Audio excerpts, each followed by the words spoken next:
so this #1 welterweight contender has found his way back to a title fight. A lot of people didn't think he would get there, and he's made a career of proving that is wrong. You know, he carries a chip on his shoulder. You tell this man that he can't do something, right? He will make it a point to get that done. He said from the moment he walked out the octagon last time and didn't win the belt, that I will be back. Many smirked at him, many laughed, but his inner circle believed that it was only a matter of time before their guy got another chance, and when he got here, he would get the job done. Now, some would argue he wasn't ready the first time around. I think that's probably a little bit too simplistic, but there's no denying. He has rounded out his game, he has evolved, he's maximized the developmental time, and a lot of people believe we will have a new champion by night's end.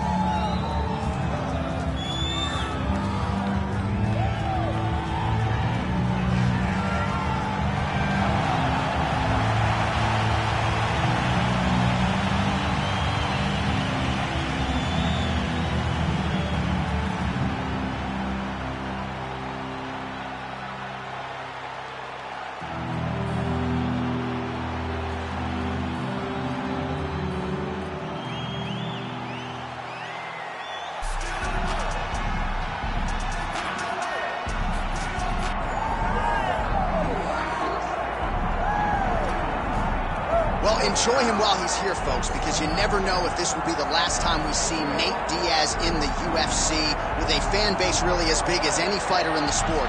Diaz is back tonight, and we're glad to see him. Stockton, stand up. This guy has a cult following.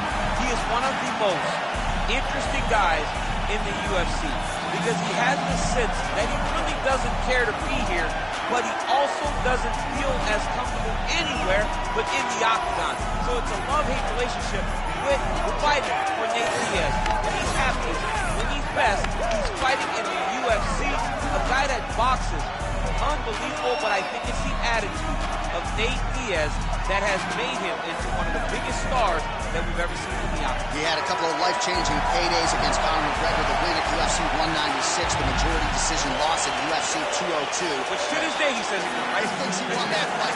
But one thing goes without saying, and I'll say it anyway, when Nate Diaz fights, the world is watching, and that's the case yet again here tonight. And now our tale of the tape for this welterweight championship fight. We send it inside the octagon. Here's Bruce Buffer. Ladies and gentlemen, this is the main event of the evening.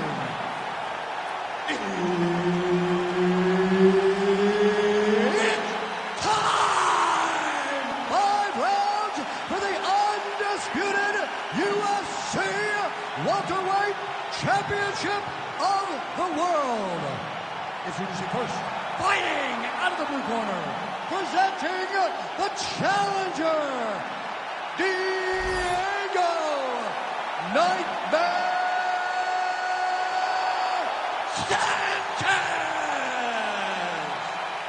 And now introducing the champion, fighting out of the red corner, ladies and gentlemen, presenting the reigning, defending UFC welterweight champion of the world, Nate Diaz! Herb Dean, our third man in the octagon for this one.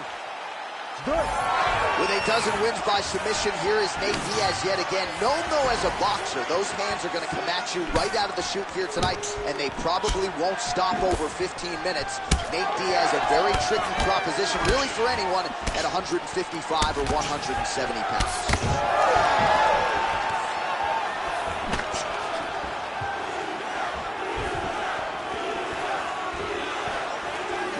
Oh, nice jab there by Sanchez.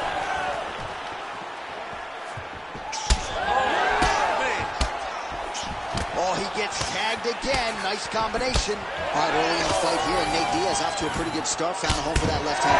I mean, and it's powerful. It does not seem like Nate is throwing it hard, but he always finds his target. He's very accurate with that straight left hand. So he kind of feeds the right hand to get you moving where he wants, and then bang, he drops that straight left on you that hurts so many. Hurt Conor McGregor, and he hurt the welterweight champion, Leon Edwards, in the same way. Nice punch lands over the top.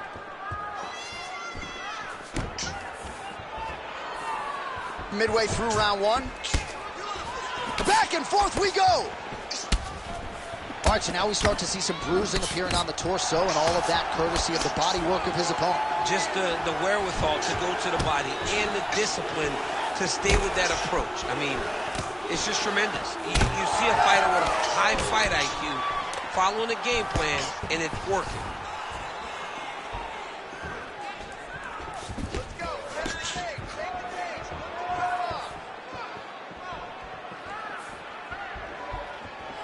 Trying to land the elbow there to no avail.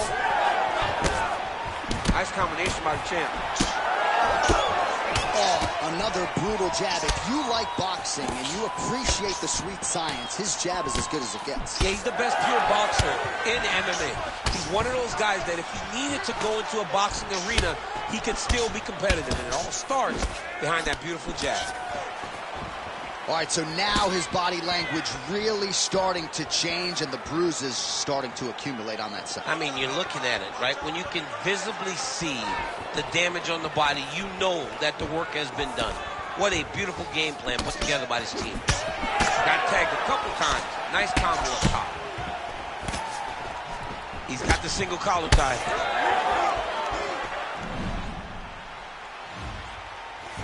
Takedown defense holds up. 30 seconds to go.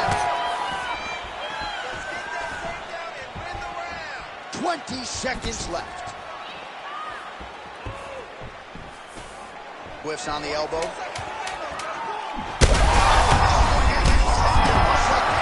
His opponent's...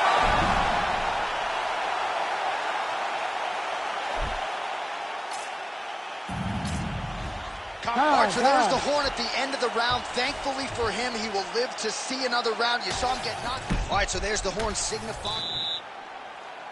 Ready to fight? Ready. All right, here we go with round two. All right, same bat time, same bat channel. You think he's going to look to set up that hook again here? I mean, you can see it, John. You can see him doing it. You can see him sneaking looks to see where that hand is going to be. He's sneaking looks because he's going to find the opportune time to drop that big hook over the top. Sanchez is now... He's in a lot of trouble now. Circling to his right. Just turning his hip over into the leg kick. Oh! Look at that. He can't even stand. Diaz's nose is bleeding now. Yes, looks as though he got cut by one of those offerings from his opponent. So pretty good recovery by the opponent. This might be the biggest shot of this entire fight. He landed a massive hook. It's over! Oh! Oh my goodness. Just a relentless effort out of this fighter here tonight. The ref had no... All right, with that, the official decision is in. We go to the veteran voice of the Octagon, Bruce Buffer.